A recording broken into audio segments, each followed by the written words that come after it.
মৰমৰ ছাত্ৰ-ছাত্ৰীসকল capsule coaching centre YouTube চেনেললৈ আপোনালোকক আজি পুনৰবাৰ স্বাগতম। আজি আপোনালোকৰ বাবে সপ্তম শ্ৰেণীৰ অসমীয়াৰ লেসন 12ৰ নামৰ বেবেৰিবাং নামৰ পাঠটোৰ সকলো পাঠভিত্তিক প্ৰশ্ন উত্তৰ লগতে পৰীক্ষাত আহিবলগীয়া গুৰুত্বপূৰ্ণ প্ৰশ্ন উত্তৰসমূহ অতি সহজ আৰু চুটিকে আলোচনা কৰি তো ছাত্ৰ-ছাত্ৰীসকল তোমালোকে ভিডিঅটো স্কিপ নকৰাকৈ লাষ্টলৈকে চাই থাকিবা।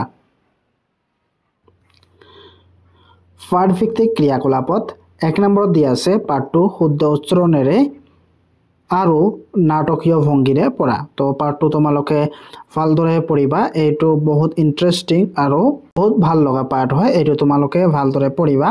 তাৰ পিছত 2 নম্বৰত কি কৈছে পাঠটো পঢ়ি কাহিনীটো চমুকৈ কোৱা। তো এইটো চমুকৈ তোমালোকক ক'ব দিছে। তো তোমালোকে এনেদৰে লিখিবা সোণাপুৰ নামৰ এখন গাঁৱত নিধিৰাম নামৰ এজন ধনী মানুহ বাস কৰিছিল। গাঁওখনৰ নাম সোণাপুৰ হ'লেও তাৰ মানুহবিলাক আছিল ডাল দৰিদ্ৰ। মানুহবিলাক আছিল ডাল দৰিদ্ৰ। একমাত্ৰ নিধিৰামৰ বাহিৰে নিধনীৰামৰ নদন বদন গৃহস্থী, গোহালিত গৰু, পুখুৰীত মাছ, ভঁৰালত ধান, ফেটেৰীত ধন, মুঠতেই কোনোফালে একেবাৰে অভাৱ নাছিল। সেইবাবে মানুহে তেওঁক নিধনী বুলি মাতিলে। তেওঁ বৰ বেয়া পাইছিল আৰু ইয়াৰ প্ৰতিকাৰৰ কথা ভাবি এদিন ঘৰৰ পৰা ওলাই গৈছিল।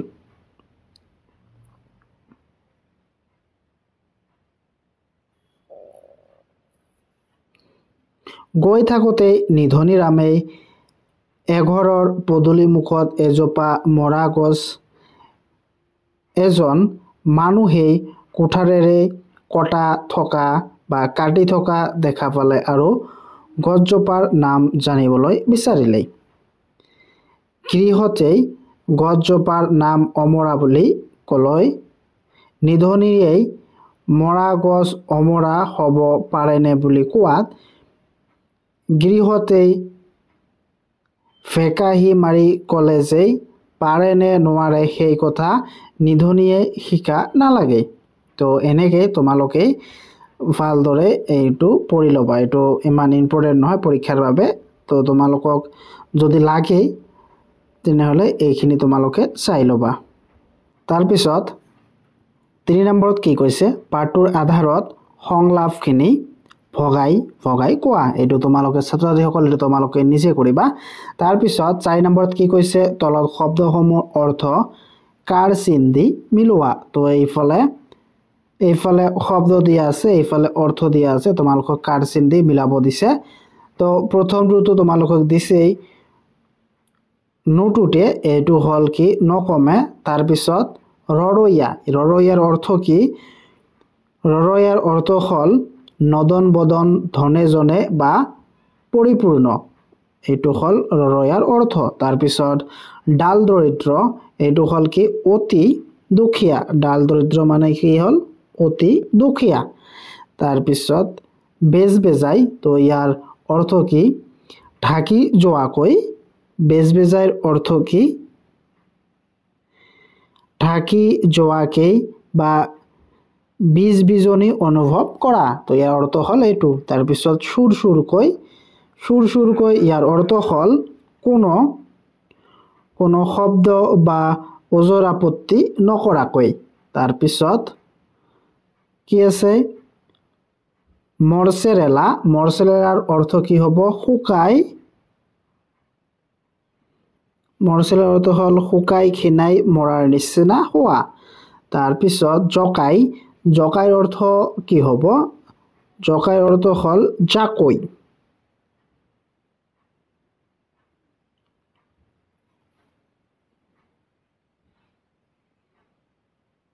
জকাইৰ অৰ্থ হ'ল জাকৈ বা বাঁহেৰে সজা তিনিকোণীয়া মাছ ধৰা সঁজুলি। তাৰপিছত পেটেৰী, তো পেটেৰীৰ অৰ্থ কি হ'ব?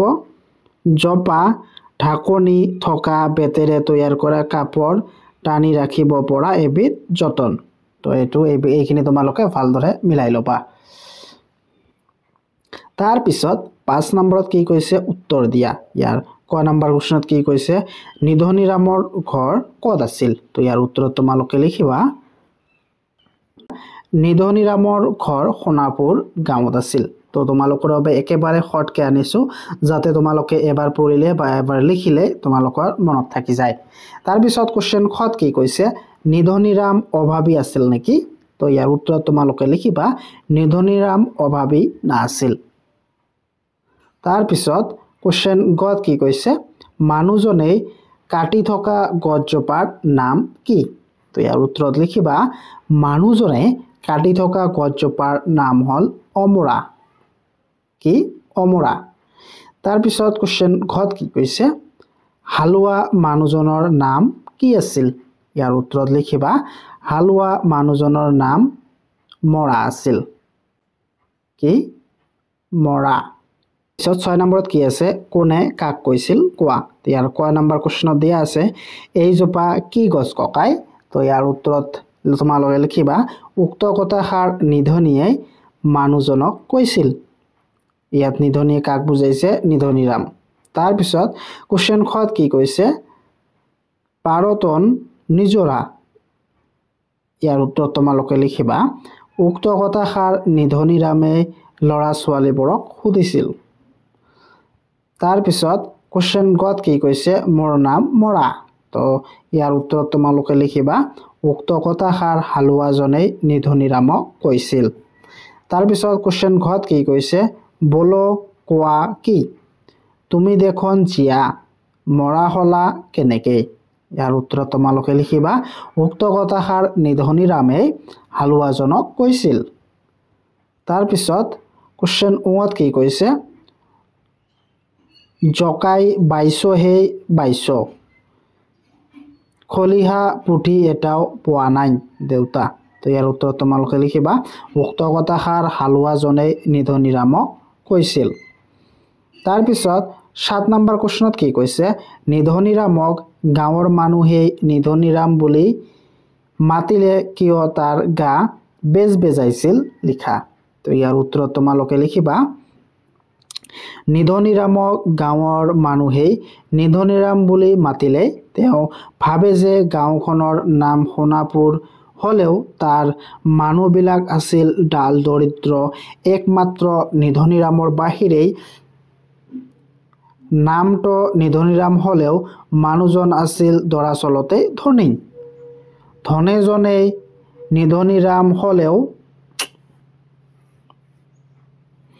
তো ইয়াৰ উত্তৰত তোমালোকে লিখিবা নিধনীৰামক গাঁৱৰ মানুহে নিধনীৰাম বুলি মাতিলে তেওঁ ভাবে যে গাঁওখনৰ নাম সোণাপুৰ হলেও তাৰ মানুহবিলাক আছিল ডাল দৰিদ্ৰ একমাত্ৰ নিধনীৰামৰ বাহিৰে নামটো নিধনীৰাম হলেও মানুহজন আছিল দৰাচলতে ধনী ধনেজনে তেওঁৰ ৰৰৈয়া গৃহস্থলী গোহালিত গৰু পুখুৰীত মাছ ভঁৰালত ধান পেটাৰীত ধন কোনোফালে নিধনীৰামৰ অভাৱৰ মুখ দেখা পোৱা নাছিল তেওঁ ভাবিছিল যে তেনে স্থলত মানুহে তেওঁক নিধনী বুলি মাতিলেই বেজাই ডকাৰ দৰে গাটো বেজ বেজাই কৈছিল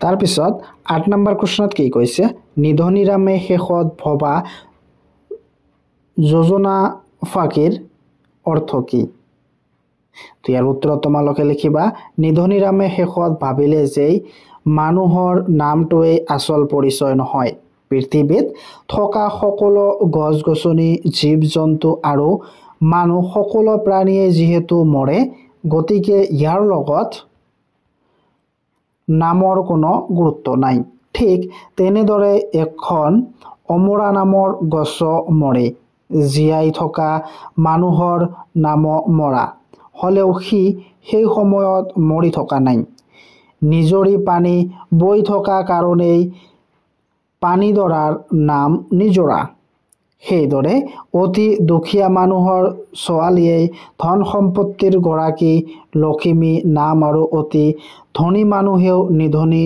নাম ল'ব পাৰে লখিমী নাম হলেই দুখীয়া ছোৱালীজনী ধন সম্পত্তিৰ গৰাকী হ'ব নোৱাৰে বা নিধনী বুলিয়েই ধনী লোক নিধনীৰাম দুখীয়া বা ধনহীন বুলি জনা নাযাব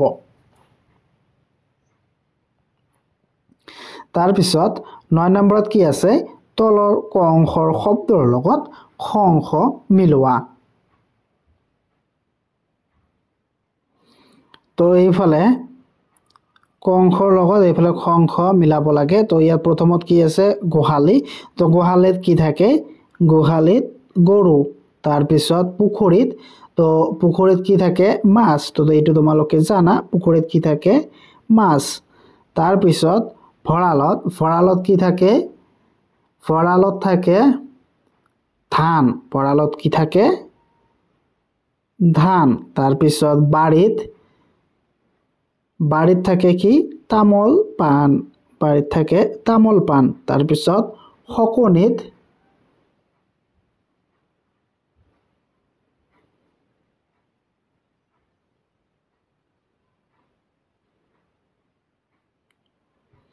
ইয়াত কি দিছে চালত থাকে কি কোমোৰা তাৰপিছত ফুলনিত কি থাকে ফুল তাৰপিছত শকনিত কি থাকে শাক তো এনেদৰে তোমালোকে মিলাই ল'বা তাৰপিছত 10 নম্বৰত কি কৈছে তলৰ ছবিখন ভালদৰে চোৱা আৰু ছবিৰ কথাখিনি কাহিনী আকাৰে লিখা তো এইখিনি ছবি তো ইয়াক কাহিনী আকাৰত লিখিব দিছে তো তোমালোকৰ কাৰণে অলপ শৰ্টকে আনিছো যাতে তোমালোকে ভালদৰে মনত থাকে ছবিখনত আমি এখন ধুনীয়া গাঁওখন দেখিবলৈ পাইছো য'ত নানা ধৰণৰ গছ-গছনি আছে তামোল গছ নাৰিকল গছ কলগছ আদিৰ লগতে আইতাই কলহত পানী ভৰাই ঘৰলৈ নি আছে আৰু এজন ৰাখৱালে গৰু ছাগলী চৰাই আছে তাৰপিছত 11 নম্বৰত কি কৈছে পাঠত মাক বাপেক ল'ৰা ছোৱালী আদি কেইবাটাও সম্বন্ধবাচক জুৰীয়া শব্দ আছে কংঘৰ লগত খংঘ শব্দ লগ লগাই উদাহৰণত দিয়াৰ দৰে জুৰীয়া শব্দ গঠন কৰা তো এটা উদাহৰণ তোমালোকক দিছে কি ককা আইতা তো এইফালে কিছুমান শব্দ দিছে ইয়াৰ জুৰীয়া শব্দবিলাক তোমালোকক বিচাৰি লিখিব লাগে যেনেদৰে ফাই ফণি আই বপাই পেহা পেহী জি জোৱাই শাহু শহুৰ তাৱৈ আমৈ তো এইদৰে তোমালোকে বহীত লিখি ল'বা তাৰপিছত 12 নম্বৰত কি কৈছে তলৰ শব্দবোৰৰ বিপৰীত অৰ্থ প্ৰকাশ শব্দ লিখা যেনেদৰে দিছে ফাল বেয়া জিয়া মোৰ নিধনি ধনি বহল ঠেক নেলাগে লাগে নুঠে টুটে নুটুটে টুটে নোৱাৰে পাৰে নেমাতিলে মাতিলে তো এনেদৰে তোমালোকে বিপৰীত শব্দবিলাক লিখি ল'বা তাৰপিছত জানো অহাত 13 নম্বৰত দিছে বাক্য ৰচনা কৰা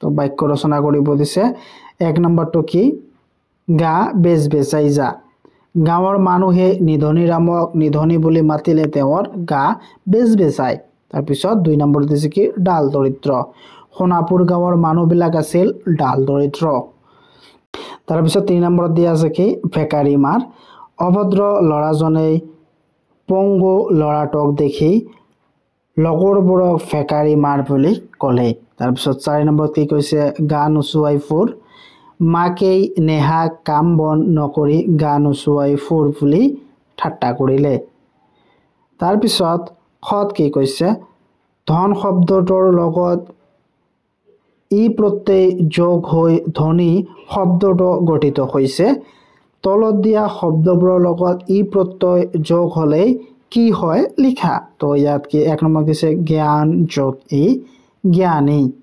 তাৰপিছত মান যোগ ই মানি দান যোগ ই দানী সুখ যোগ ই সুখী তাৰপিছত গুণ যোগ ই গুণী দুখ যোগ ই দুখী তাৰপিছত জ্ঞান সম্প্ৰসাৰণৰ 14 নম্বৰ কোৱেশ্চনত কি কৈছে আনে তোমাৰ বিষয়ে কোৱা কোনবোৰ কথাই তোমাৰ গা বেজ বেজাই যায় লিখা ইয়াৰ উত্তৰ তোমালোকে লিখিবা আনে মোৰ বিষয়ে নোহোৱা কথাৰ অপবাদ বা বদনাম দিলে বা বেয়াকৈ ক'লে আৰু মহৎ লোকৰ প্ৰতি কোনোবাই কুৎসা ৰটনা কৰিলে বা কুৎসাত কথা ক'লেই আত্মসন্মান কৰিলে বা গা বেজবেজাই যায়।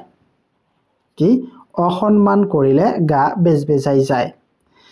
তাৰ পিছত 15 নম্বৰত কি কৈছে, অসমৰ খাল বিল নৈত মাছ উভয় নদী হৈ আছে, সেইবোৰত উৎসৱ পাৰ্বণ উপলক্ষে ৰাইজে সমূহীয়াকৈ মাছ মাৰে। তুমি দেখা নিজ চকুৰে বা দূৰদৰ্শনত তথ্যচিত্ৰ আদিত কেনেকুৱা মাছ ধৰা উৎসৱৰ বিষয়ে বৰ্ণনা কৰা।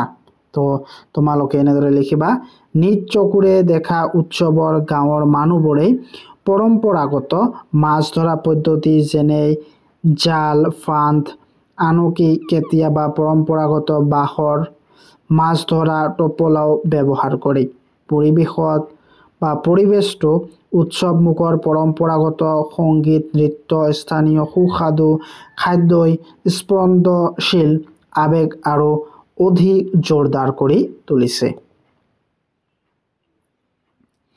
তাৰপিছত 17 নম্বৰত কি কৈছে, পুৰণি কালত আমাৰ খেতিয়কসকলেই গৰুৰে হাল বাই খেতি কৰিছিল, কিন্তু এতিয়া কি উপায়েৰে হাল বোৱা বা মৰণা মৰা আদি কাম কৰে। তো উত্তৰত তোমালোকে লিখিবা, পুৰণি কালত আমাৰ খেতিয়কসকলে গৰুৰে হাল বাই খেতি কৰিছিল, কিন্তু এতিয়া সেইবোৰ সলনি হৈ নতুন সুবিধা ওলাইছে, যেনে হালবোৰৰ সলনি ট্ৰেক্টৰেৰে আজিকালি হাল বাই ধান মাৰিবলৈ গৰুৰ সলনি বহলকৈ বহুত ধানৰ মুঠি পেলাই থৈ তাৰ ওপৰত ট্ৰেক্টৰ ঘূৰাই বা অন্য হাত মেচিন, পেডেল মেচিন অথবা যন্ত্ৰচালিত মেচিনৰ ধান মাৰিবলৈ লৈছে।